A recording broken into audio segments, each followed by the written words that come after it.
This is a FLIR Pro 1. This is the real deal. This is what firemen use to actually help save people. So you guys should be able to see me in there. I'm the red, orange, and yellow guy. So that means I'm the hottest thing inside the picture. Sorry, fellas, but that's how that goes. But obviously this is set up to white hot, black cold. We are literally going to be looking for blue and black spots to be able to take shape on their own and start moving around. So do I capture something with this every single night? You just did it, or... I see him. He's something turn blue. He's really hot. Blue's, yeah, man.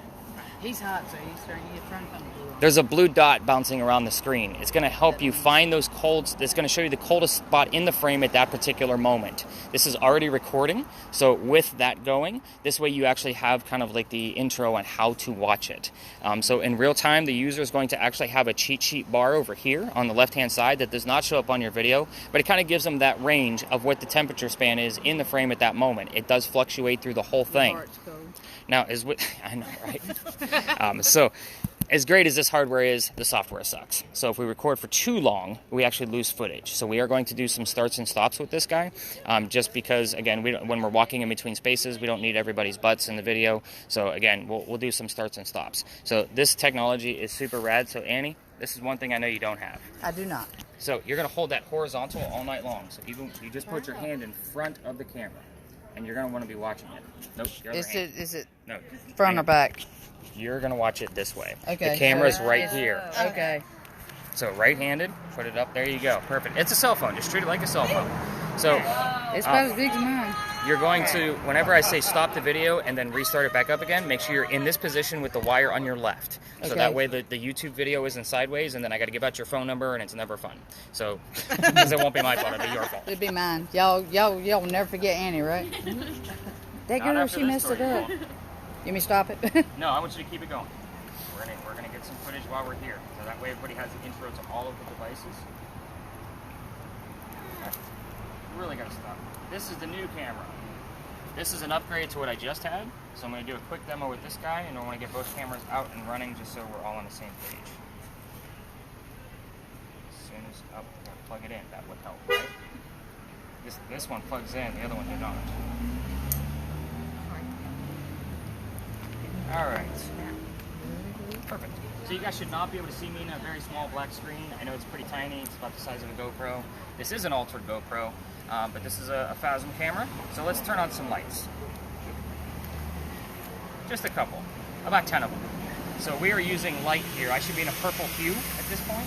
So we're using 10 infrared lighting to hopefully be able to capture something we normally wouldn't be able to see with our own eyes, because we're using light that we can't see with our own eyes. They're not set up that way. So there's an accompanying item that kind of goes along with this. This is a very interesting camera. We are going to record as much as possible because, again, I want to see how long it'll go. So I'm going to start the recording now just to kind of see how long it's going to hold up. The last one we had to start and stop like every 2 minutes. It's horrible. It's a lot of splicing video together. I'm going to actually put this camera in this group as well, because I'm going to have you guys kind of interchange things. So just because you're the biggest group, you all have a group of 4. Yeah. I'll go with you on this one. Okay. It's a little heavy, so just make sure you got a good grip on there. All right. Spirit boxes. Let's get into that. I have a lot of them,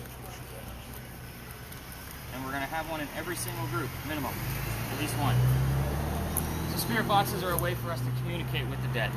So again, I have a lot of these. They all work a little bit differently. On your TV shows and your YouTube videos, this is normally the white noise you get, and then your host will tell you what he thinks he heard in the middle of it. So those voices that they're giving you are disembodied voices. Those are very rare to actually capture. I normally only capture legitimate, rare voices, disembodied voices, about 4 to 6 times a year. There's another method you can use because you guys aren't used to listening to just white noise. With all the history I'm going to give you, plus the white noise, somebody's going to fall asleep. So these are slowed down on purpose.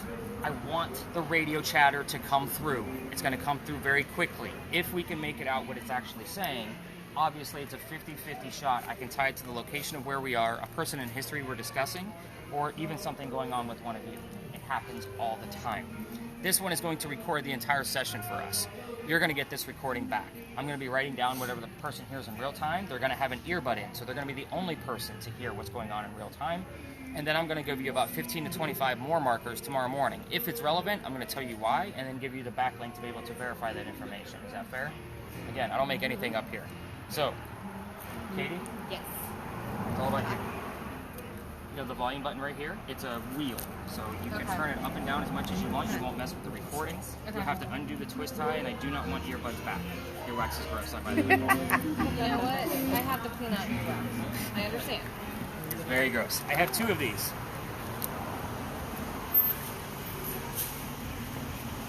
This one will not record. We're only going to use one that's going to record. So I'm going to rely on this particular person to actually tell me what they're getting in real time. You look very interested in one of these, so I'm going to kind of give it a shot with you. Again, your volume button is the wheel at the top. Alter it as much as you want. Most people just use these with one earbud in. So just undo that twist tie so that way you can actually have some slack in there.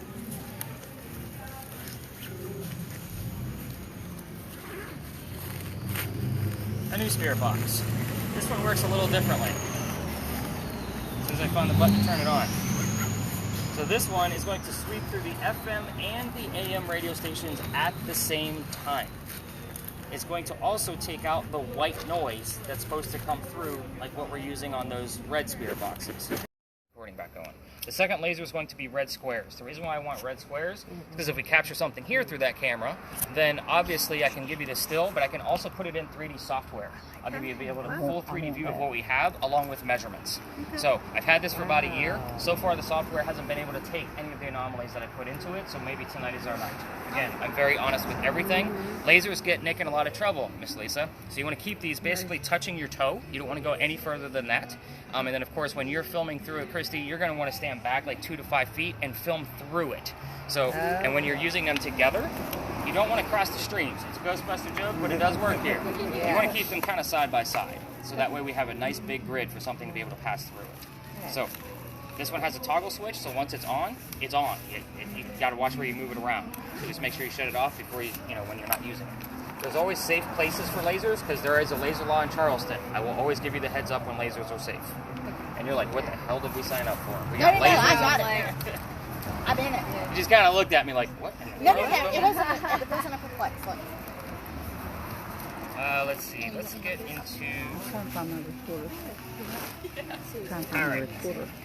This spirit box we don't have to listen to. This is going to work like an ovulus. If you're familiar with the TV shows, that's the box that actually gives the words out. You don't have to actually listen to it. So it's going to give us a word in the center of the screen from time to time. This is a phone app, okay? It's an upgraded phone app, so there's over 9,200 words in this dictionary. Your ovuluses only have 2,000 terms in them, just to kind of give you an idea of why I like to use this. 80% of what we're going to be able to capture out of this tonight is going to be BS. It's bullshit. We're all adults here, right? We can say that. So the other 20% is 5 to 20% is going to be accurate to the location. I'm going to give you the full list tomorrow morning, highlight what's actually accurate, and then I'm going to give you the link to be able to verify that. The cool thing is it's going to save all of those words into that list, and they do have timestamps next to them. So that way it kind of gives me a lead on where to listen to your audio and watch your other videos. So in the event that something actually comes up, I'm going to clear out the list so we can start off fresh. And you don't need to show me every word that pops up. I will come to you. Otherwise, we'll be out here until 4 in the morning. So the average is about 75 terms in a 2-hour time frame, just so you get an idea. Where do I not have a spirit box? Very interesting. You're listening with an earbud, so let's give this one to Bonnie. So Bonnie, this one is a little difficult to work with. That's why we have the upgrades. But this one is going to be open air. You won't need to wear an earbud for it. So, what are you doing here? Everybody, this is my co-host, my podcast, Amy. So she is amazing. Like you just threw me off. I know. Hey, we'll chat. I needed a night out. Okay. All right, we're going to go ghost hunting. Y'all go ahead. So this is an SP7. Again, you're going to be listening to this in open air, but I'm going to show you where the volume button is. And it works the exact same way the one that Katie has, only it doesn't have an earbud. It's a little bit of an older model. So I'm going to go ahead and turn it down for now. There's a button that goes this way, kind of slides back and forth on the speaker. So obviously you hold it down to turn the volume down, and when I say let's get that thing live, go ahead and push it up. And Amy will be here to help you. Look at that. I'm not going to go on the whole thing with you. I just thought I No, was you're surprised. perfectly fine. You just wanted to check out some of the new gear. Singing. I know, right? All right. You guys have all seen these on TV, right? The EMF readers. So this is the new upgraded version. It does make a buzzing sound that we can't hear outside, but that was the selling point for me to try to get it. Oh, I have the latest one. But yeah, it's not super great. So with this guy, I kind of use this to debunk a lot of things. So when we're in certain spaces, it's going to measure electromagnetic fields. Now with that, it could be your cell phone, it could be wiring, it could be a building. Again, I use this a lot to debunk things and to compare it to the other one that's a lot more accurate. So this is a great spot for you to be handling this guy because he's going to need to know when to turn that on. So basically like unmute it, so to speak. So you're going to let me know whenever you see colors, let me know what colors you see. I already have the readings memorized so that way I can write them down because it does not record anything. This one's going to work a lot differently. Where am I at? Riley, right? Riley's my last one. Wow. I thought for sure I would have handed you something first because you were super stoked. So this is called a millimeter, but it has a couple of functions to it. This has an EMF built into it, but it's digital. So anything above 2.5 is her second green dot. So I want to know what's going on above 2.5 so we can debunk some things. The bottom number is ambient temperature. When Annie finds something on her camera, you and I can debunk it or prove it in real time based on this ambient probe right here at the top. The last thing that it has is it has the REM pod built into it. So in the event, it's basically a motion sensor. So if something gets close to the antenna, it's going to go off. There you go. So the closer it gets, the higher pitch we're going to get. There's a lot of colors in there that I'll show you more about at our first and second location. So again, I'm going to turn that off for now and push the antenna in. I just need you to focus on the numbers for now. Again, anything above 2.5 is where he should be listening in pretty close. So as far as your devices, feel free to intermingle them among your party. So again, I want you guys to have a great experience. Work with each other. They can, but I want you to just keep it within your party because everything is sanitized. Obviously, you know your group. If you don't, I don't know why they're here with you. It is what it is. You guys made my bag very light, so thank you for that. Is your millimeter, you said you had what on yours? It's got a REM pod built into it. Is that, You do not have, no. I it would got the have an temperature in my little thing here. Nice. It's not Mine's hooked broken. in. I gotta Yeah. get me a new But one. yours is a newer version. It's a different version. I want to say they were Different. made at the same time. I've had but mine one for of them 3 or 4 has years. lasers will set off car alarms, just so you know. What's up, car alarms? Oh yeah, Keep your legs under control. yeah. Are we on your thing? Are we going to go anywhere like where? I know other things I've done where you can bring things that might entice somebody. Like if you have something I with have trigger children, objects. like maybe some kids might be. And we did one in as a Savannah and somewhere else. But one of the ones I did, the guy had told me in advance, bring like an 1800s toy, and maybe or maybe not, Sure. something might show up. Is that something that we? I have one trigger object for one specific location, only because most of the other locations we're going to go to, the trigger object would be a gun, and I'm not going to be carrying that around Charles. Oh, here you go. No. It would have to be an old flintlock to be able to trigger anything. Here you go. Yeah. All right, so let's talk about why we started here. Again, hang on to your questions for me if you won't mind, so that way we can kind of get this party started. There's a lot of people here, so there's a lot to go through. Big John's behind me. It's haunted. Of course we start here because it's haunted. So. Steve. How are you, man? Amy's husband, everybody. Hey, everybody. So apparently I got a whole entourage tonight. This should be interesting. Fun? The best. Steve is taking this tour, and that's actually how I met Amy. So she is the new co-host of Stories in the Cemetery podcast. So she is my partner in crime. Anyway, Big John's. Big John, this place used to be owned by a football player, Big John Kennedy. He played for the 1947 New York Giants. Now, whenever I'm giving you the history of a building, I will always slow down on certain keywords for you Spirit Box folks. I talk very fast because I'm from the north, but I've learned to slow down on the keywords so you guys actually have a little bit more to actually go on. So here, obviously, it's going to be 47, New York, Giants, John, and anything relatable to a bar. But anyway, back to Big John, because he's very interesting. He used to sit in the back of this bar and let the bartender know if the cadets coming over from the Citadel, if they were old enough to drink or not. One night, 2 guys come in, they're not old enough to drink. So Big John has the bartender throw them out. They leave pretty pissed off. They come back the next night, and they try to steal the cash register from the front of the bar. John slams down his beer, and he goes over and just starts pounding these guys into the floor, beating the hell out of them. A couple of gunshots go off. John gets grazed in the neck, and the bullet lands behind him. John gets up after being shot, goes back to the bar, tells the bartender to get him another beer, get the 2 guys on the floor in an ambulance. So the moral of the story is you don't mess with Big John. He'll kick your ass even after being shot. The second moral is that you guys normally think of a haunting with a ghost, like somebody's dead. There's no ghost here because nobody died in the story. What's haunting the place is the bullet hole. Now, John has passed away, but not from, obviously, the fight that I just told you about. So that bullet hole is still allegedly here. This This is a new renovation of Big John's. So, it's, you know, even if it's not here anymore, Big John's blood is here. People that sit in the front of this bar tend to get a little queasy, nauseous, or headache. This is your heated warning. You will be dealing with paranormal activity tonight. Fingers crossed, because the ghosts aren't on the payroll. So again, I can't make them do anything. So if anybody feels any of those symptoms, I need to know immediately so that we can move the whole group and get that person to safety. Is that fair? Again, I don't mean to scare anybody, because that's probably the scariest thing I'm going to tell you all night long. So let's move on, so we're not thinking about our own health, right? All right.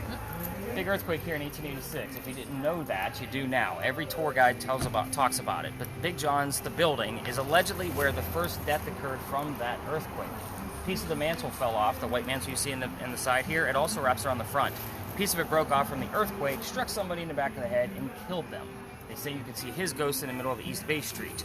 Notice I said apparently and allegedly a lot with that story, because I don't have any proof. Just a great segue, so nobody's thinking about getting sick on the tour, even though I just mentioned it again. So, is everybody ready to go ghost hunting? Yeah. All right, let's go up to our next stop. Coming with you, going to the bar. I gotta go. All right, We're going to see if we can find Big John. Yeah, I know, right? Bringing EMF Y'all here? enjoy, have a great time. Biggest best. I promise you'll have a wonderful trip. Thank you.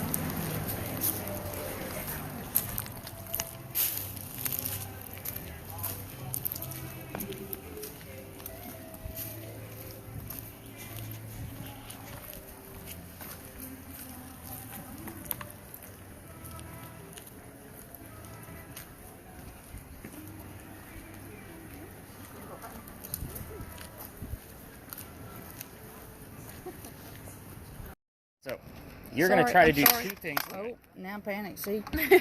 That's mine. Don't worry. I didn't break yours. It's mine. It's Well, the all reason why I good. have the upgrade on that one is because I handed mine, old one, to a kid last week, about 7 years old, because it's easy for him to stare at blinky lights, and he dropped it about 20 times. So, and the back fell off, and I don't have the right screws. But anyway, you're going to try to do two things for us tonight. You're going to try to keep one of us in view. The reason being is because we're going to be the warmest thing out here.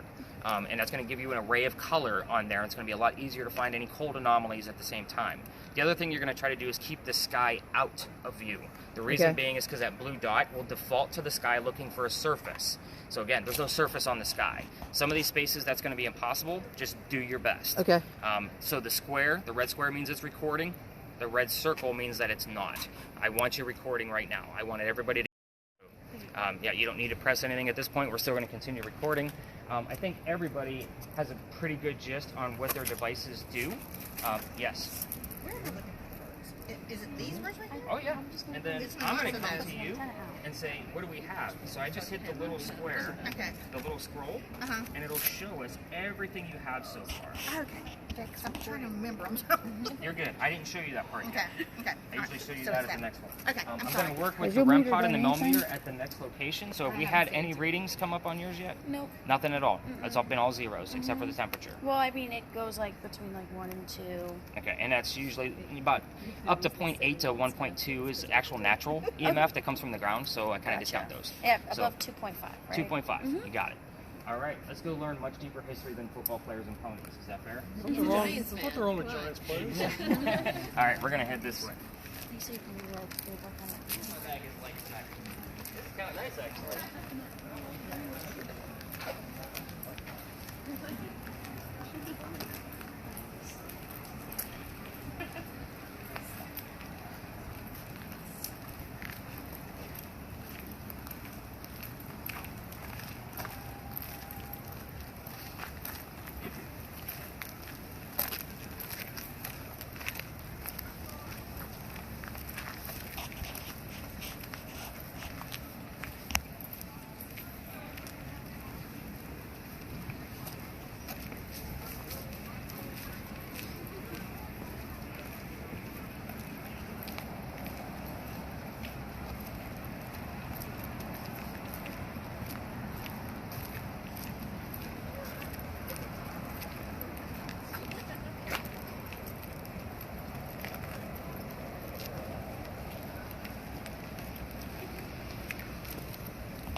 Welcome to another beautiful space in Charleston, everybody. If you don't know where to park by the time I'm done with you, I don't know how else to help you.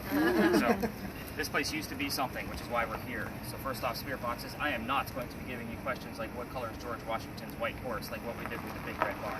Your answers will come from your spirit boxes. I will withhold information on purpose. So with that said, I also want to point out that where we just came in is the only entrance and exit for vehicles. So kind of keep in mind on that. We will not be going in between vehicles because it is very busy in here.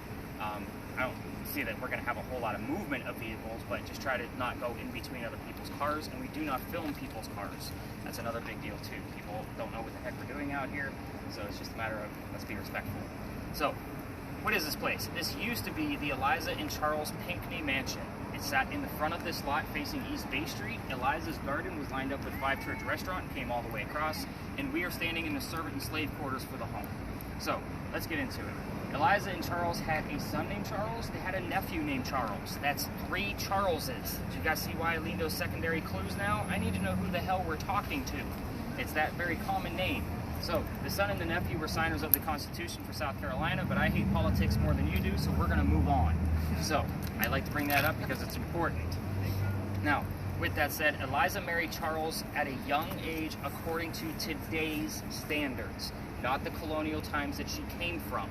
So if you're going to ask her how old she was when she got married, it will not be like 12 and 14. It's going to be according to today's standards. I bring this up because Charles was over double her age when they married. So kind of keep that in mind too. You might get his age. She married him because her father over in England thought he was dying, and he wanted to see all of his children last time. So he's basically trying to bring Eliza back home to England. She didn't want to go because she didn't think he was dying. So she stayed put. This is 1744. There's no such thing as marrying for a green card or citizenship because we're not even a country yet. So she was right. Dad did not die right away. He starts sending her gifts to this space. One of those gifts happened to be the plant seeds of indigo. Indigo makes a blue dye that makes her blue jeans blue. Some of us are wearing it tonight because that's how we still use it. When she got it, she didn't know what to do with it. She had to learn from her slaves how to keep it cultivated because it's not always warm here. Once she figured it out, she moved it to a plantation just north of here, calls her father and says, rice plantations are going downhill, we're going to make a killing with this indigo. We now have an international businesswoman during colonial times. Now, that's her business. Let's get into the weird stuff, because that's why you guys are all here. I guarantee it. So, Eliza was the second wife named Eliza from Charles. Back to back, same year. First wife Eliza passes away in January. He marries this Eliza in May, 5 months later. So, ironically, both Elizas have a maiden name that starts with the letter L. I don't think I have to explain what a maiden name is to this group. That's going to be wonderful. So, again, there's a couple things I have to stop and explain to teenagers because they have no idea. So, they both start with the letter L. If you want to find out which Eliza we're dealing with, ask the maiden name. See what happens. The mansion's not here anymore. You can ask, obviously, what happened to it and what year did that happen. So, again, I'm obviously giving you a clue that it's a tragedy. Hopefully you get the specific year. Hopefully by now you've realized I'm giving you non-yes and no questions. The children, I've already told you there's one. His name was Charles, right? Signer of the Constitution. There are more. If you're going to ask questions about the children, please be careful. You can ask how many and what their names are and leave it alone. Because there's a tragedy among those children. If we poke the bear too much, all activity will stop, including any EMF readings that we'll get at all. They will go down to 0, which we haven't even gotten anything yet on yours, and so we're really surprised. So we'll kind of see what happens. I don't know if it's Friday kind of craziness going on, you know, with the... Scare them. What's that? Maybe I scare them. I don't know. So as far as Eliza's death, that's where she's really open. You can ask her how old she was when she died. You can ask her what she died from, where she's buried, and what U.S. president was a pallbearer at her funeral. I don't have to explain what a pallbearer is to this group either. This is going to be nice. So with that said, we're going to spread out a little bit. I'm going to be working with RYLEE on the REM pod for a few minutes, and then I'll be bouncing around with all of you. So obviously, Patrick, I want you to go ahead and unmute it and get that thing started. Miss Bonnie, go ahead and get yours started. I can show you real quick again about that volume button. So this is going to be the face up, so you have it in the right direction. I have it set up to where you hold this guy up. And now you have some. A lot of people just hold it close to their ears so that way they can hear it a little closer. And again, you should already turn up. Looks like you're still moving. Luke, let me take a look at the front of your screen. I want to make sure it's still moving. Good deal. All right, let's start recording. Let's see what we get. Lasers out. You had a little bit of a blip. I had a little bit of it. Yeah, I had one too.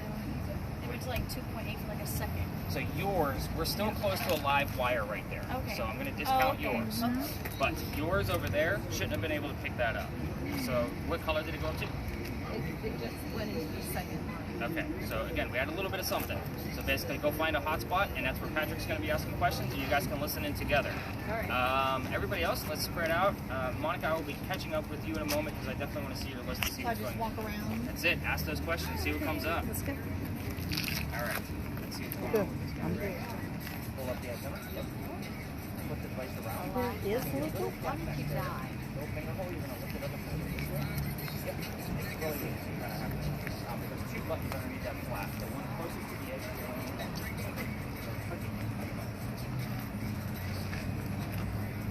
Super bright. So basically, you have to be creating another EMF connection that goes.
Parking lot. I'm a little confused. I'm not sure where. I don't even know if we're recording our voices.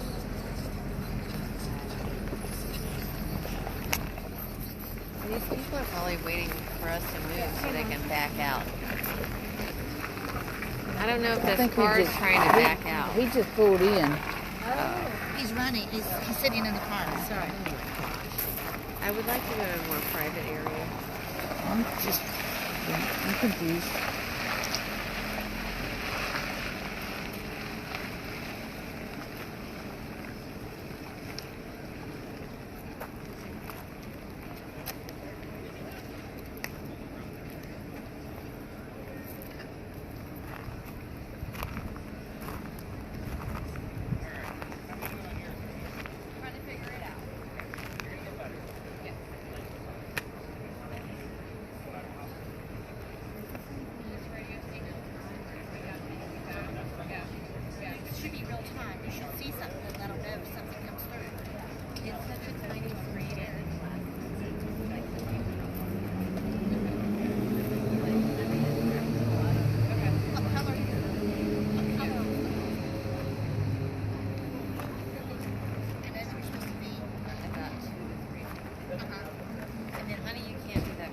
You don't go near her. Sorry.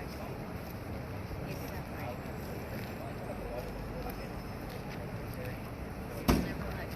And you're aiming that way. Like between, and the space between the lasers.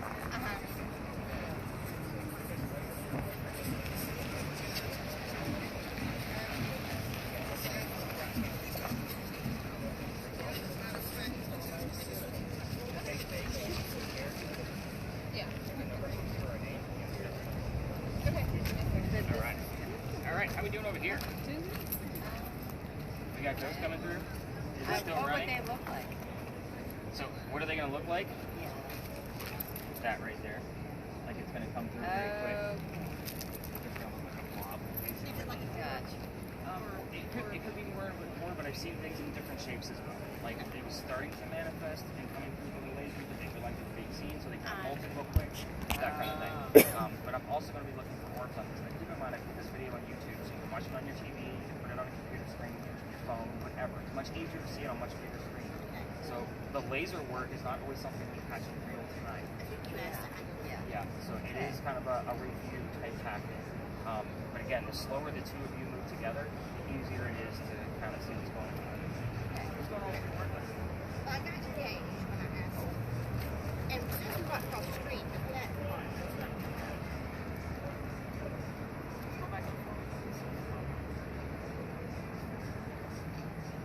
And the whole time you're talking, the judge was up. As soon as I walked out, the little came up. Then engaged. And then just now. None of the pinkies were judges to my knowledge. The whole time you talked, the judge was on. Yeah. So again, that thing has over 9,100 words in it, 9,168 I think it is. So it's just randomly spitting out words. That's why 80% of it isn't going to mean anything. Okay. So I'm going to be like, oh my god, check this out. You know, and then of course I'm going to try to tie it to something else that's going on with the spirit boxes. So right now, I don't see anything where I'm like, ooh, check this out. I am going to look at the name Will to see if there was a William on top. Okay. And then of course if we have a number, I'm going to try to match it up. You know, that kind of thing. The question I asked when engaged came up was how old were you? How old were you when you got married? And engaged came up immediately as soon as I said it. So relevant, but until we get something a little bit more Yeah, specific. just, I like it. Yeah. You're on the right path. I know, laser work's not always the funnest, but again, it still has to be done. And the camera's new. and Lisa, I'll trade with you. Yeah, I want you guys to intermingle. Good. But don't get too close to your wife. You can't get too close. How are you doing on your end? I know. You can't. Well, when it comes through, it's loud and clear. Obviously, you have some little bit of a reading going on. Has it been any higher than those yellow lights? So you've already been maxed out.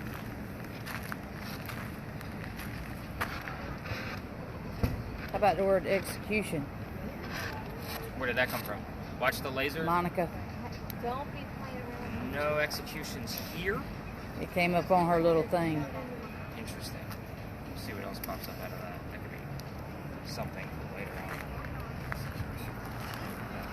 Anything else, Monica? There's other cases we go to where it's going to get crazy without movement. Can't get close to me.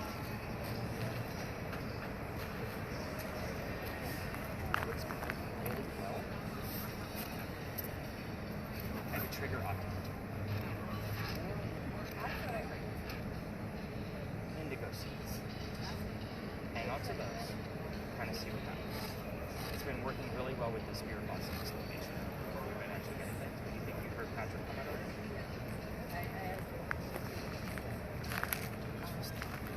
Anything crazy going on with yours? No, I was just going to ask you. By your, like, How do you well, you can't see it because you're standing here. By your head, there was the little thing, the blue thing. Okay. Let me find somebody to put it on. Anyway, the temperature, like that little bullseye thing, was up by your head, but it was like in the 60s Okay. and 50s. So I would probably look for a 15 to 20 degree drop. So I'll review it when I see Okay, it. because I'm on this one, I'm 16 minutes in, but like right now, just right here, you're 80, and it's been normal. But whatever, y'all were just standing there a while ago, Well, that's where she. and the little bullseye thing actually went to the back of by your head, and it Okay. was like 40s to 50s, so it was a good 20 to 30 degree drop. Okay. Well, obviously, I'll give you the screenshot if I can find it. Yeah. So, good thing that thing records audio too. Uh-oh.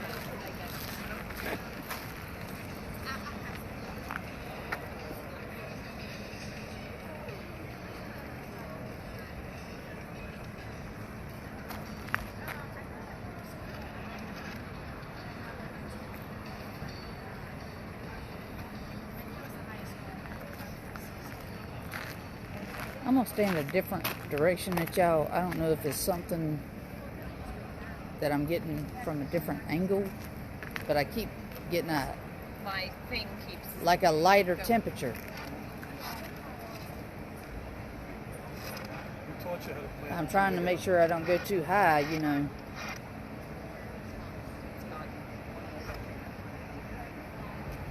How many years did you own a plantation for indigo?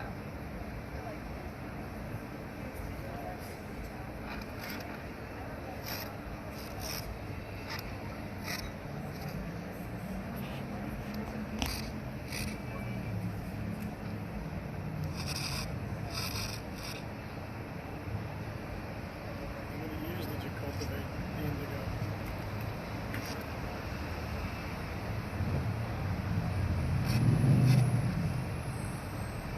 Is this a man or a woman? He's got a real cold shoulder.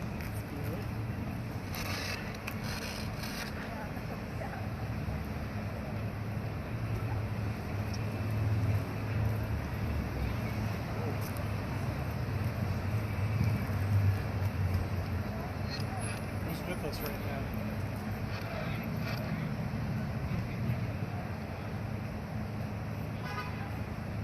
Are you a slave?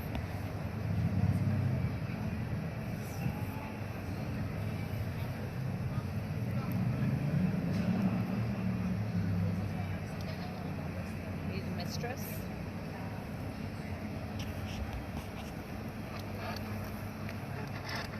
Can you tell us your name?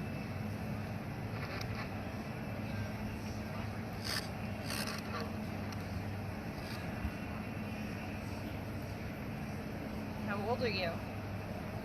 You get it?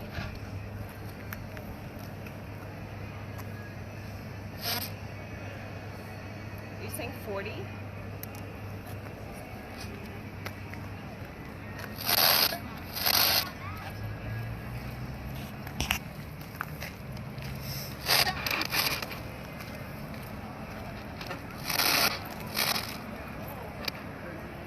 Can you tell us your name?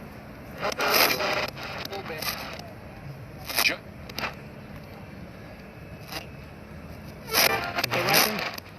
don't know if that's radio or somebody said Joe.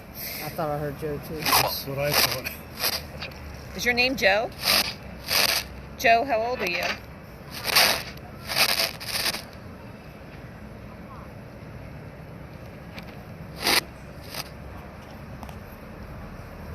Asking me for lift here. Asking me for lift here. Joe, did you live here? Joe, which house did you live in?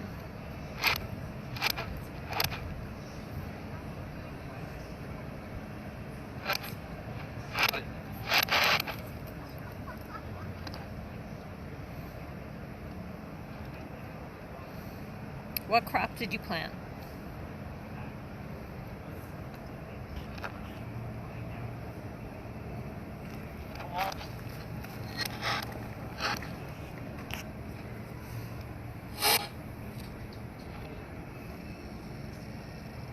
How long did you live here?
look at anything. I'll do one more round robin and then we'll wrap this one up. Try to see what's going on. All right, you two.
What is that? It's like a little grid painter. Cool. Yeah. It's a laser grid. It's a laser grid. What does it do? It maps things. Oh. You see. Part of a tour. I thought it was a ghost hunter. That's it. Oh, it goes hunting tour. That is really cool. Oh, okay.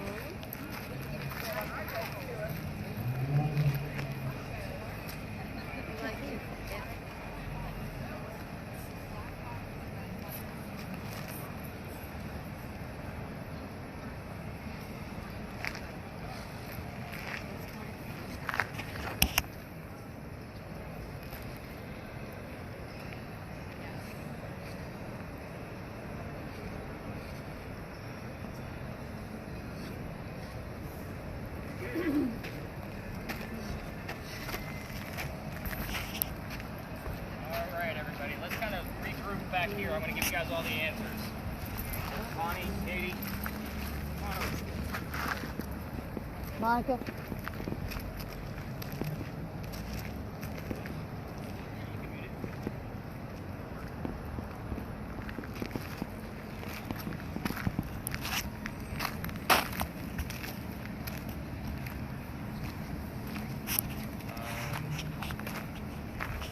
So I'll take the trigger object. I'd like to show that off. I forgot to do that ahead of time. This is something new I've been trying. So we use the trigger object of indigo seeds with the SB11. That's the one that takes out the white noise. I usually give it to the person using that specific device because it works. It's just been working out really well. So it wasn't I was discriminating. It was just like, oh, Patrick has the SB11, they get the indigo seeds. So again, we'll kind of see what pops up. They thought they heard the name Joe, and obviously they thought they heard the name Patrick, which is me standing right here. So the Joe, I don't know who the hell that is, I'll be honest. So I'll have to dive in and see if there's a Joe or Joseph attached to the Pinckney family somewhere. We did get a 20.9 on the Melmeter. So again, that's pretty exciting. That's about an average reading of what I normally get here. So anywhere between like 16 to 30, like I'm okay. That's about average. And there's been some nights, guys, where we walk in with EMF meters and we get absolutely nothing. We can actually stop those videos just to kind of give them a break. So we're gonna stop yours. Am I? Yeah, just go ahead and hit that one. Do I have any significant anything about 1801 in this space? I do not. But I hear those names every 6 to 7 weeks. David has been a new word that comes, a new name that pops up. He also lived here in 1801. I normally, every once in a while, I get the name Jane as well, which is something you wouldn't normally hear on the radio or see on a spirit box. So far, that's 4 people out of 5 that lived here in 1801. I keep getting the same thing over and over and over again. David's been new. I normally hear those names every 6 to 7 weeks. We are in like on the end of the 6-week rotation since the last time I heard it.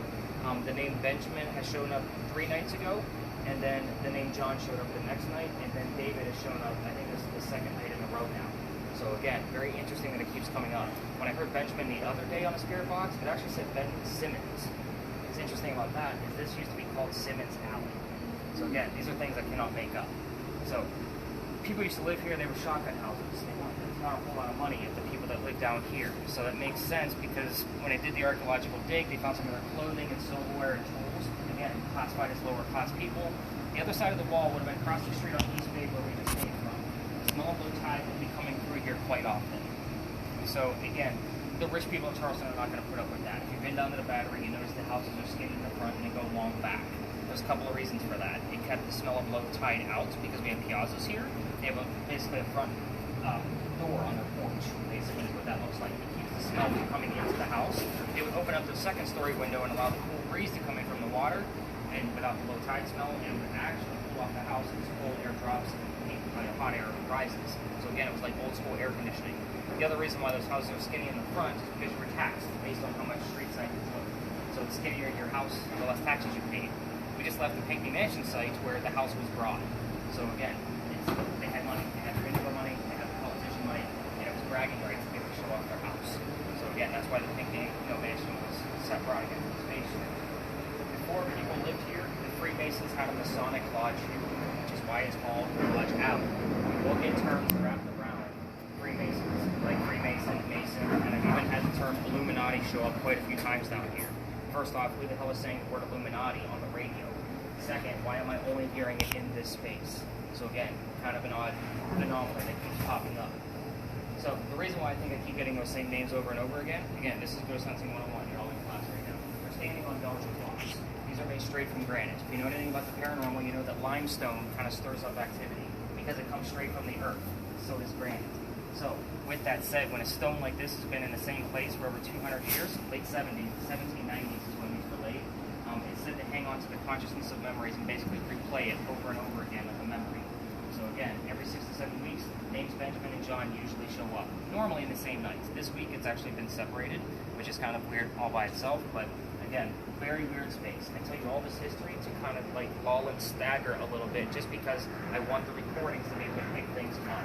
Even though you're probably not listening to them or watching them in real time, we'll see what actually happens. The next space we're going to go to is actually another alley. However, I've been kicked out. I'm still going to tell the story. You've got to remember, you got to join the annoying group with your blinky lights and noise makers and all that stuff.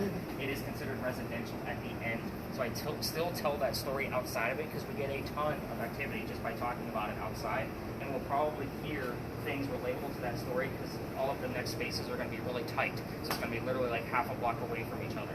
So I also want to stop here for a second and kind of tell you about the names that we're going to be relative. First off, the spirit box, that one there, actually will give me the nationalities of people on my tour if they're not basically like prominent. So if I have somebody that's Korean, or I have an Italian, or somebody with an accent, it normally pops up on that spirit box. And sometimes it's for a person the next day. Now last night, we actually had the name Annie show up. Like, very specific, said Annie. So I was like, we all kind of tied it into Anne Bonnie, which was a story I was telling. So I told you that there was a story where 3 of you have the same lineup of a name. So Anne Bonnie was actually Anne Cormack. They changed their name from McCormack when they moved to the new country. So that was her maiden name. So again, when I looked at your names this morning, we have an Annie, we have Bonnie. So again, not the same spelling, but I was like, you gotta be kidding me. And then of course we have a McCormack. So I was like, this is crazy. Like, I've never seen that happen before. So I'm gonna be very interested in our last stop. So again, let's go check out this other alley. What's gonna happen? Sorry. Oh, you're good, you're good. We're gonna cut through the rest of this alley, but we're gonna be cutting through a neighborhood to get to the next one. So as we exit, you're gonna stop both videos because we don't record in neighborhoods. Lasers are still kind of out of the game for just a few more stops, just because we're in a little bit more populated area. You're gonna see other larger tours, and we kind of pick our space to stay out of their way. Remember, they're gonna tell a creepy myth, and they're gonna move on. So again, I'll pick our spaces based on what's going on up in that crazy corner, and then we'll kind of take it from there. The last stop is where it's gonna get a little nutty with this pirate and Anne Bonnie, so we'll kind of see what happens up there. With spirit boxes, I definitely want you listening along the way. So let's kind of see what happens. Let's head up to that next alley and see what we got. Here all night. Like literally till I through. Now, this is Philadelphia Alley. It's easy for me to remember because that's where Eliza Pinckney's buried. So we named it Philadelphia Alley after a city that helped us out of one of our many, many fires, because I told you we've had dozens. It used to be called Dueler's Alley. So they had to change the name because dueling became illegal and stupid. So that's why it's Philadelphia Alley now. We all tell the story of one specific duel because we can actually prove that it happened. And there's a lot of things that pop up out of this. I will do my best to slow down on the keywords for you spirit box folks. So let's get into it. Dr. Joseph Brown Ladd moves down here from Rhode Island. moves here because his fiancée, Amanda, just inherited a bunch of money from her dead parents. She has an attorney helping her out with his cash. The attorney thinks that the doctor's just after her money, so he tells her to get rid of the doctor. He moves to Charleston to prove that he's not after her money. So, when he comes into town, he is set up to be robbed and killed by the coachman that's driving him in. Wasn't a very good start to his day. Somebody walking by, his name is Ralph Isaacs. He sees what's going on. I'm going to stop on Ralph for a moment because this is not just a ghost story, you're actually ghost hunting.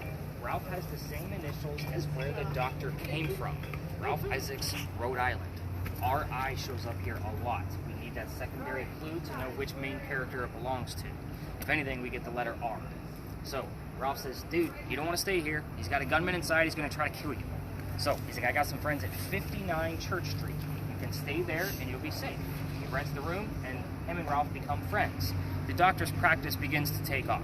He's making his own money now. Amanda's moving down soon. He becomes known as the Whistling Doctor. Every haunted city any of you will ever go to has a cliched whistling ghost.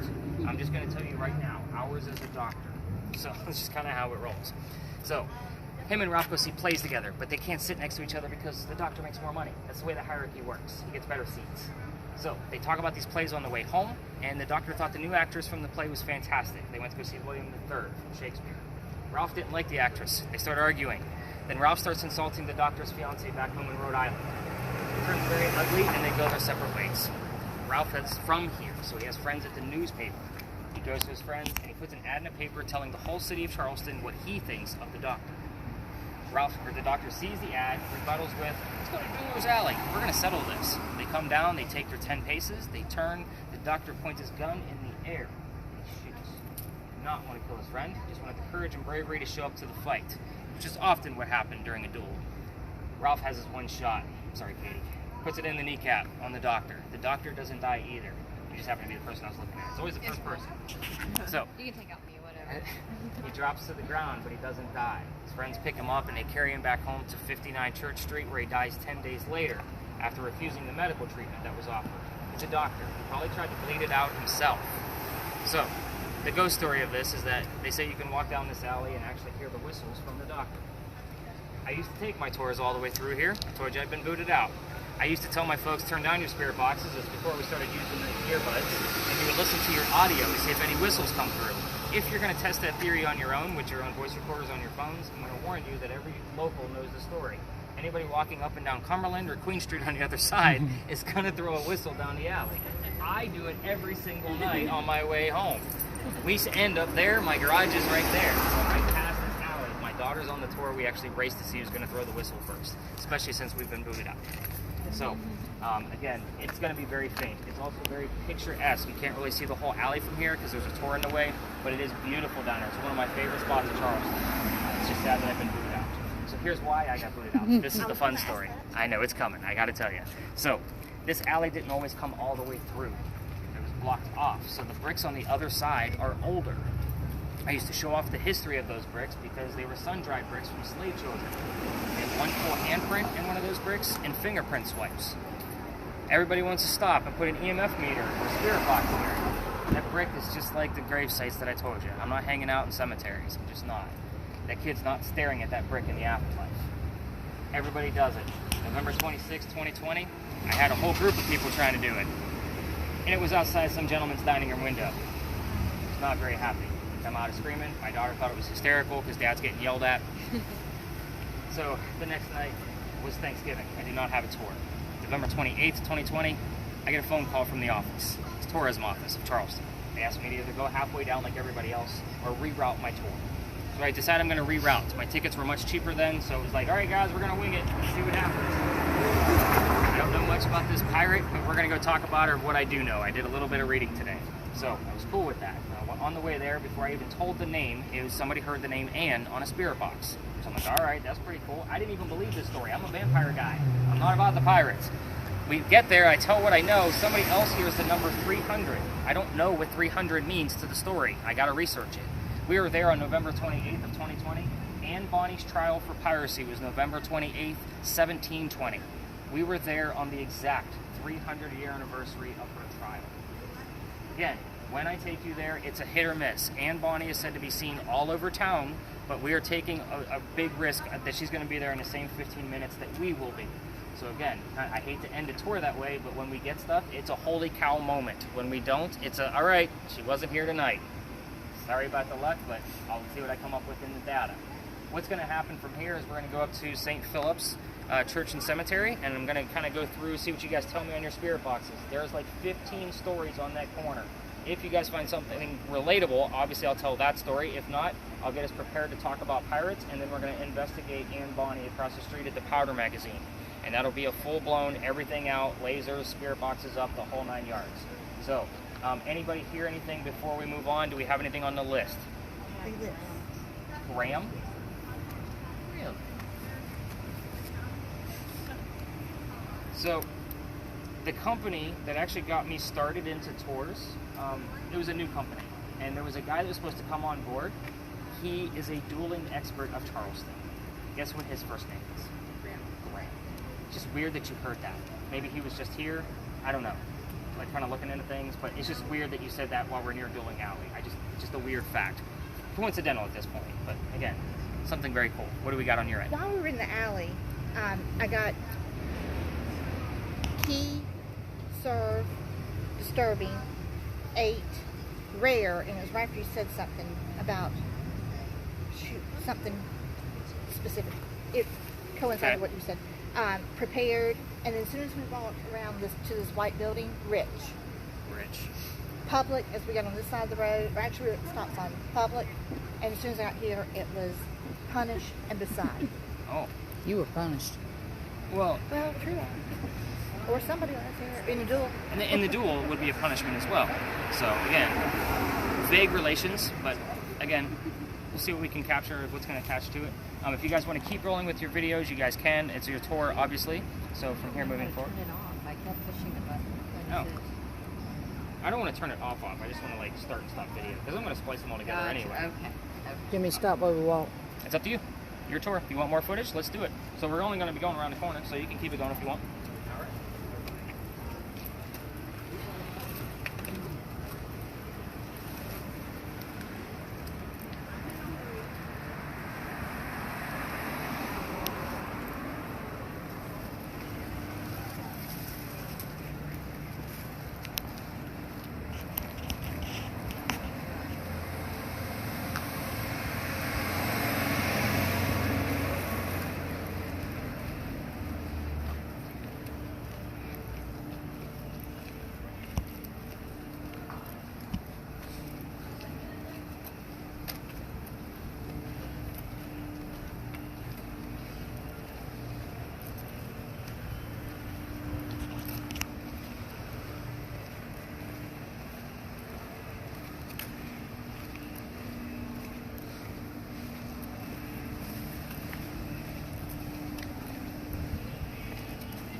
All right. Stop here and show up this courtyard for just a moment before I have you guys actually take a seat.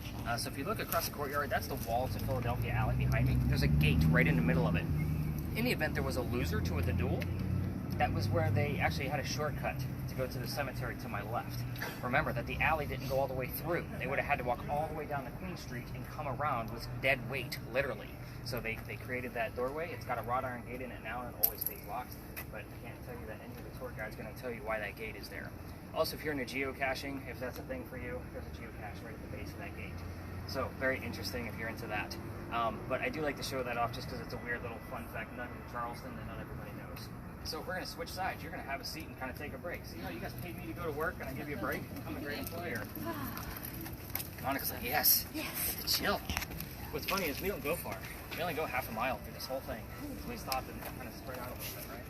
So, did we hear anything? Did we see anything? Like, what do we got going on before I get I had into nothing. Nothing? 22. A little late on 22. Walk over here. Doctor's 22. What do you got? Hey, Lisa, can you hold that for a few minutes for me? Just a minute. Sure. You get the year. Like I'll be listening for the year of that as well. What's interesting is we normally get his birthday, and I'm not going to tell you what that is. So because I get the numbers of his birthday. So if we get it, I'll let you know when it pops up because it's very common that we get his birthday, full birthday. So, all right. So every ghost tour that comes through Charleston stops at this gate up here.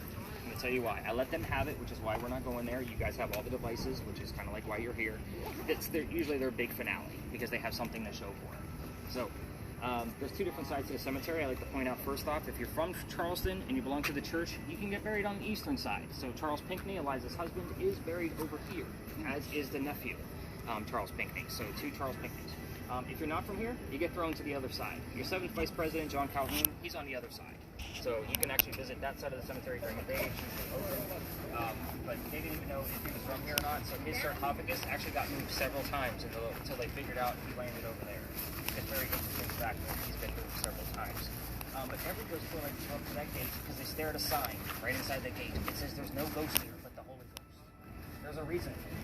And you also notice that there's a light going over the cemetery. It's pointed right at that sign for the same purpose. You're going to realize why here in just a moment. In 1888, a young lady died by the name of Sue Howard Hardy. And we just talked about initials with Ralph Isaacs. Sue's initials show up here often in different formats. What are Sue Howard Hardy's initials? Cheesy, campy, I know, but I have seen it, I have heard it. Again, it shows up on all kinds of different types of spirit boxes, including the worthless. She dies 6 days after her stillborn child. That's the end of her story. Every other ghost story, that's their big finale. However, a local photographer in 1987 was taking pictures of all of our cemeteries and putting a book together. While he's developing his own film, he captures an apparition in one of his photographs. Very cool stuff. He doesn't know what to do with it because it's 1987. He doesn't have the tech that we have now to be able to do the stuff at home. He sends it to Kodak. I don't have to explain what Kodak is, which is super great. Kodak doesn't know what to do with this picture either. But for guys like me, this thing is gold, right? It's actual blue. However, it's got a curse attached to it. I'm going to explain that everybody passes through here. I got it. Here's us. Oh, you're good. Ghost tour? Yep. Oh, find them. Keep them away from me, please. Something's not sitting right. So, this picture is actually cursed to females who are handling it, even in a digital format like your phone and your tablet. So, again, I'm going to show you the picture. I'm just going to ask that everybody do not touch the tablet because I'm going to go right down the line and show what options. Basically, what the curse is it's handled in a digital format because if something does come up around this story, I always give you a warning in the link that it's the cursed photograph, so that you aren't clicking it by accident. But you'll get the same symptoms like what we talked about at the beginning, the headache, the nausea, the dizziness. Females that are pregnant and handling it probably won't have a good pregnancy based on the gist of the story. I am not going to be the guy that somebody had a great vacation in Charleston and 9 months later I cursed your family. So, I know, that's a joke, Luke. He's the only one that actually gave a chuckle. So I'm going to go down the line and show everybody the photograph so you can kind of see what every other tour is looking at. So that's the full picture. The apparition is here. You're looking at her back. You see it? And she's praying over her own grave with the baby basket next to her. So, full picture. Zoom in. Her back. It's on her head and the baby basket. Even when you zoom in even further than that, you can actually see the breathing on the basket. This is also probably an instance where the baby is buried in the water. So, full picture. See where it looks kind of funky for him. Looking at her back, she's praying over her own grave.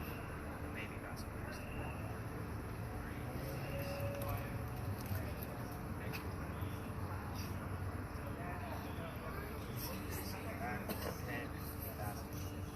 Pretty crazy stuff. See where it would look weird even in 1987. That's really great. That's her grave right there. That is great. That's why every ghost tour likes to go up there. So again, I let them have it. It's their thing. Still show you the picture. Even if we're across the street, if the folks with the cameras want to go over and get some footage when there's no tour over there, they can feel free to do so. Just make sure you come back. It's expensive. So let's get your mindset going on pirates before we go dive into Ian Bonnie. I like to point out that the burning see that? So that is the Pirate House. There's a big anchor on the front of it. You can't miss it when you guys are walking around town. Somebody does live there, so don't go in his backyard looking for ghosts. He gets mad. Don't ask me how I know all of these neighbors are getting angry. But again, very cool place. His men actually used to come off their ships and have a place to stay. Meet with a few ladies. They dug a tunnel underneath the Pirate House, going 1 block away to Dock Street Theater. Dock Street Theater at the time was a poorhouse, a playhouse, and a hotel. Obviously, we're talking pirates and poorhouse. So they would go there and work in between bartering with the locals. So I'd love to point out that place just because you're already thinking about, obviously, Captain Jack Sparrow and whatever else is going through your mind. I want to, kind of stir things up. So the last story across the street, I want to get you guys up off your butts because it looks like some of you are starting to doze a little bit with all the history. So let's go across the street and get you guys back to work again. Now that you're kind of thinking about this. Is this the cemetery? The tree looks like an angel could be sitting on it. I'll know when I see it. I came with my husband one day and I walked past it, and it was like an angel was sitting over one of these live oak trees. I don't think that's here. It might be, but I don't recall that, to be honest with you. And I can't think of where it would be. Yeah. Because the only other cemetery that would have something that ornate is probably the Unitarian Church. And that's over kind of near the jail. And that's the story of Annabelle Lee and Edgar Allan Poe. And after we sat down, we got clockwise. Do not stuff and priest. It's common to get religious terms here. Very common. So, you haven't heard anything on yours? Nope. Is your volume up? Yeah.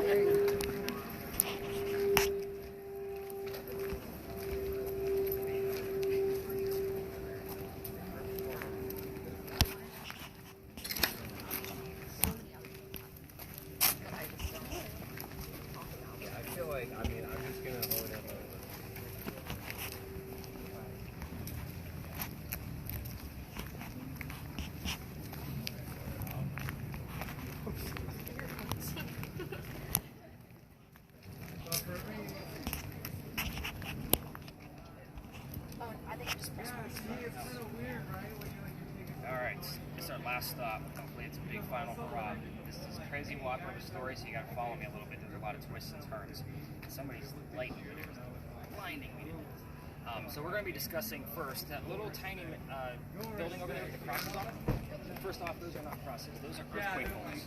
Earthquake bolts are basically turnbuckles.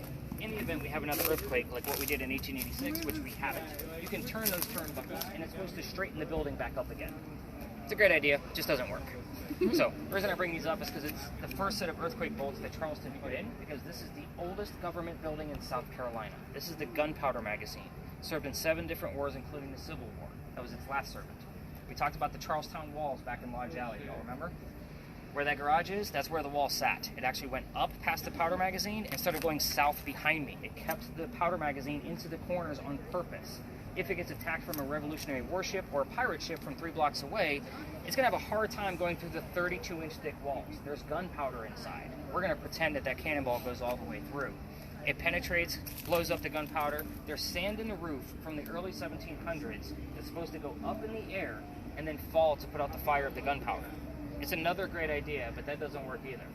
We had another powder magazine closer to the battery. It got hit, sand in the air, the building burned to the ground. It doesn't exist anymore. This one's just never been attacked. It's too far away from the water. So, we're here because this building is what I call a familiar. So it's kind of like using a toy to attract the child ghost. We don't have many buildings this old, this is also one of those spaces where the city of Charleston allows us to actually tour.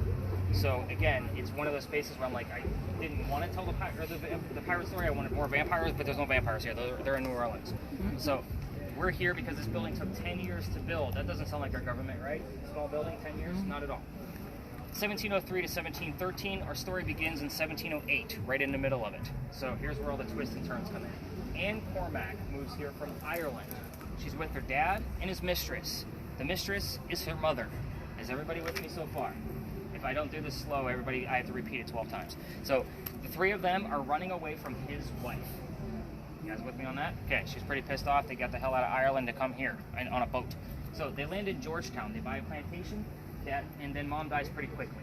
So he has to send young Anne down here to sell the wares from the plantation to kind of keep things afloat.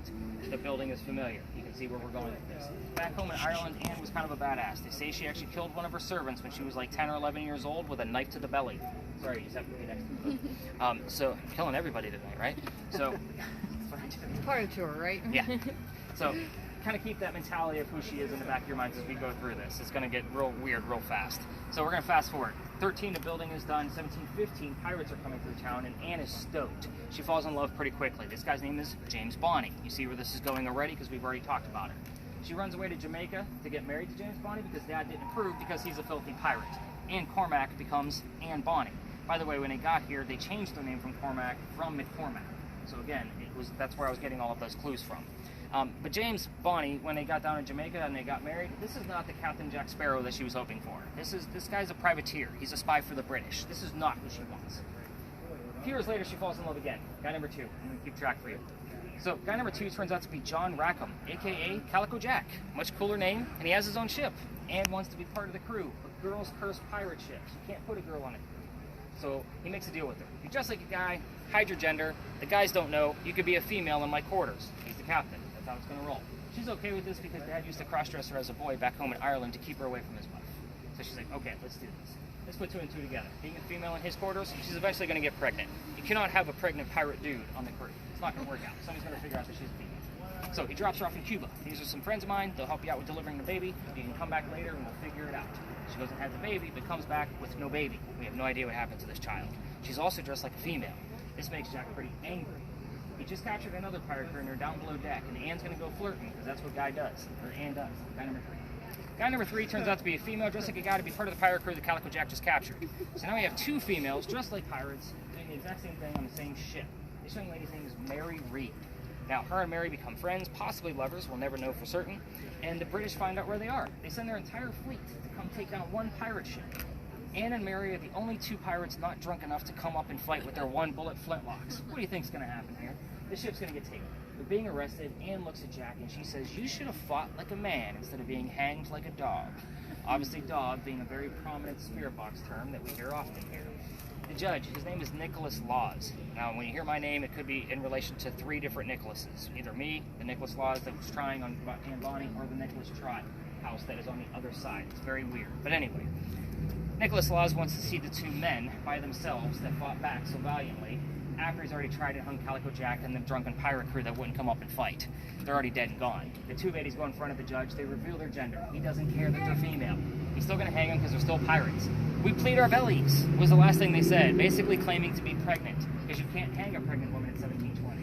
It's illegal. So he sends them both back to jail, delays the hanging. Dad is still here in Charleston with all of his Irish money. He bails out Anne, brings her back home. She marries. That's husband number 2, guy number 4, because yes, we're going to count Mary Reed, because we'll never know. Has 4 kids and dies at the age of 84. I know, all of my stories end in a very quick, abrupt death.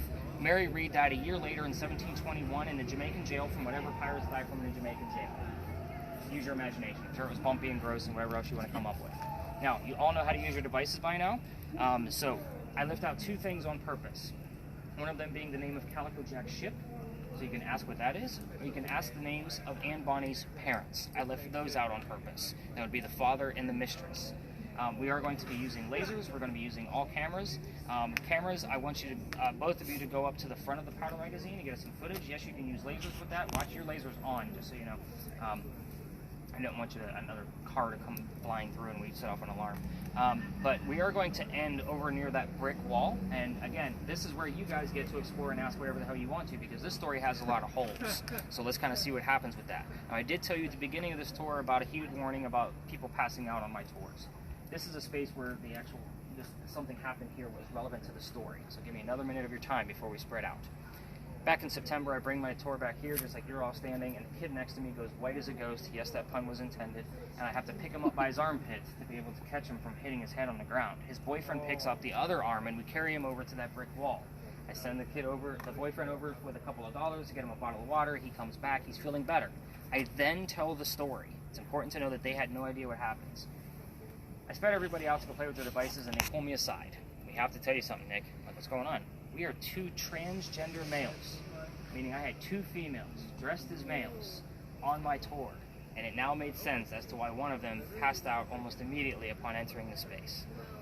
So take that for what it is. Again, again, I can't make this stuff up. I'm a good writer, but I can't make that up. Like, that's just good stuff. They were perfectly fine with being part of my tour every night now because they thought it was super cool after we parted ways. So they texted me the next morning. I was like, do you mind if I warn my people about this? But that's part of the reason why I give those heated warnings. Most psychics won't make it through my tour. They get to the Pinckney Mansion site with some of those high EMFs and they drop like a wet noodle. So whenever somebody tells me they're a psychic up front, I'm like, I'm going to be keeping an eye on you, just so you know. Because I don't use manual tools, as you guys can see. There's no Ouija boards here, no dowsing rods. Everything here is electronic, so we can actually measure and record data. So let's have some fun in here. Other tours, if you're going, the video camera folk, when you go to the front, just kind of let the other tours do their thing and wait your turn. But definitely get us some footage. Lasers. If you want to point them in the front lawn and kind of take your time with some video up there, by all means do so. They actually used to do a tour just in the front lawn investigating the Anne Bonny story. So again, we're not going to offend anybody by doing what we're doing, but again, just let the other tours do what they're going to do because they don't stay there very long. But yeah, let's spread out and let's have some fun in here. Turn up those spirit boxes. Let's do this. What do you think? Look, is this what you were hoping for? That's cool, but no, I just think it's fascinating. Anything? How did I hear? I don't. You got Orient? I got Orient, I got Mythical, and I just got Pete. Pete. I have one of those, and I'm not really good with it. I love that. That's my favorite one. I don't really know how to use it, I think. It's hard. When I do an investigation, I have two of them running on record. One's on super fast, so the radio chatter doesn't come through, and the other one's on slow, like what you guys are using. I listen to them, I write down everything I hear, and then I do the research. I don't want to know anything, just like what we talked about. So that way I can see if anything actually matches up. Sometimes I'll get a full phrase between the two of them. What do you have? That's really cool. That's an SP7. I just attached a ball speaker to it because it's much easier to hear. I just Velcroed it right to the face of it. Because the earbuds, like when you use it with that, you can't hear it still. Yeah, that one is a lot of static, and I can't seem to focus in on it. That new one I have, that big one, that Patrick has, that thing's, I love that thing. It doesn't give you much, but when it does, holy cow. Yeah. Like, it's accurate. Like, very accurate. So far, like I said, it's been about 75%. Pete, and what was the other one? Mythical? It was Orient, Mythical.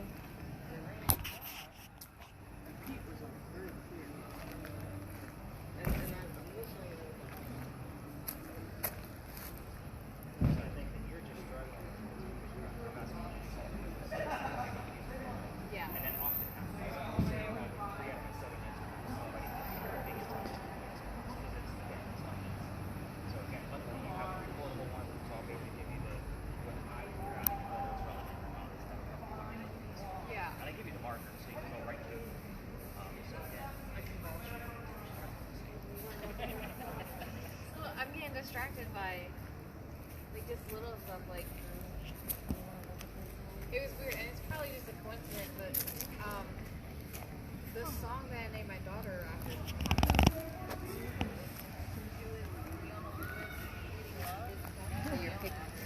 I think all my strength is coming out. It was right on that wall. Okay. Not Annie.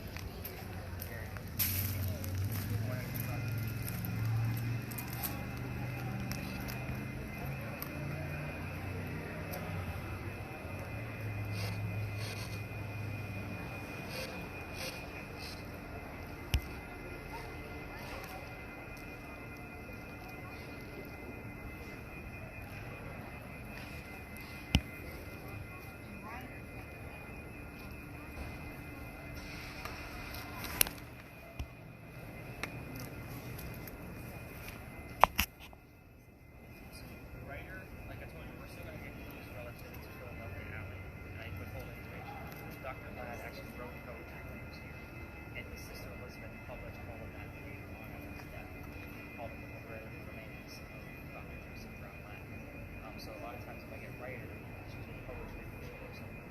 So that was so again, it's very interesting. I still get keys over here for half a block away.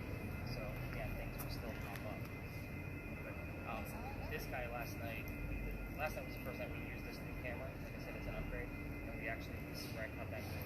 Like it was plain as day. So I'm definitely going to be pointing in this direction. I want to continue recording because again, it was very, like to me, like I had one little thing that was questionable over when I was telling the story. My ear was just started ringing, by the way. And then over here, like it was plain as day. you guys can scroll down and be able to see that they've been the marker.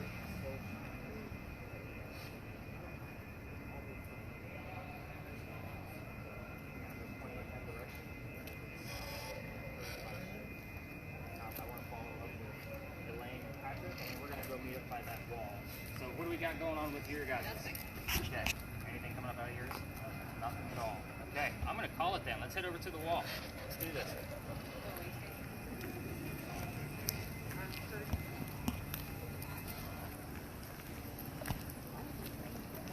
I get that very interesting room. It's really fascinating. Yeah, you can see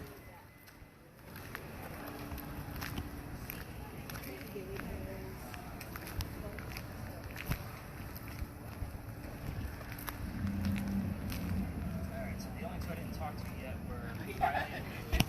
Let's see what they got going on. Riley, Luke, you guys got anything going on? We were over there, and we heard mom and daughter. Okay. Yeah. We heard Ship. Okay. Ship shows up here often. Yeah. What if you like know the artist's name that's singing? I get that a lot from teenagers. They're like, I heard Harry Styles. Like, Yeah. I don't care. That's what I said. It's about the lyric. Okay. It's all about the lyric. So, yeah, the artist usually doesn't have any relation to it. So, just set these aside for a moment and we'll get you guys the answers. So this was obviously pretty light in this location as well, at least in real time, so we'll kind of see what comes up. Shift was probably the most dominant thing that we had. So I'd like to show you again mugshots. So let me show you what Anne Bonnie looked like. The name of her, well, the picture I'm going to show you is one of the few pictures that I could find of her with a shirt on. She liked to bare her breast to show the men that she killed that they were actually killed by a woman. Wow. So, so this is what Anne Bonnie looked like. Love it. Yeah, she's kind of badass, right? Yeah. Look this vixen. Gotta love it. Yeah, and I like this picture because it's got the flintlocks in there. Flintlocks obviously like evolved. I'm not a gun person either, but I'm infatuated with the ornate texture of everything that goes into making a flintlock. So we get a lot of terms around the parts and pieces of flintlocks based on the dueler alley and then over here. So that's part of the reason why I chose this picture. The name of her parents, William Cormack and Mary Brennan. You guys were not expecting a secondary Mary. Remember we had Mary Reed and now we have Mary Brennan, the mom. That was the mistress. So again, that's why I do that separately like that. I like to show you what Calico Jack looked like as well because basically he was named Calico Jack, or his nickname is Calico Jack, because of the jackets he wore. Those came from the men he killed. So again, very dapper young filthy pirate. But the name of his ship was called the Kingston. Do I expect Kingston to come through a spirit box? Absolutely not. The word king will suffice here, which we've actually gotten here in the past. So again, these are all little clues. Did you guys ask any other question? You got something? It just went up. This is not an EMF zone. So Riley, your device should not have been giving you much. And then of course, that new one over there, Elaine, should not have been giving us much either. Again, when it does go off, it usually means something else is giving us enough. So again, that's exciting that you have a little, this is not the Pinckney Mansion site for sure. So overall, this was actually pretty light. You know, I told you I'd be very honest with you guys at the end of this. So again, it's going to be all about the review. I think a lot of it being light is because, you know, most of you struggle with the spirit boxes, which is perfectly fine. It's not an easy task. I think once I give you some of the markers of things that I find, whether it's relevant or not, they're going to really lighten things up for you, basically on like what you see that I find. And sometimes I'm super surprised by what I find. Last night, for example, I was going through the data this morning and I heard middle of the road, and then on the word list came up the word island. All of that happened around Philadelphia Alley. Where's the doctor from? Rhode Island. Even though the spelling isn't the same, it actually has the same enunciation. So I was good with that because it was almost exact time frame. So like back to back. So I was kind of good with that. It was very surprising when I was like, why did I have middle of the road? That's a weird term to hear. But again, we'll see what I find in the morning. You guys can ask me a million questions as I collect these devices. I do collect this one first.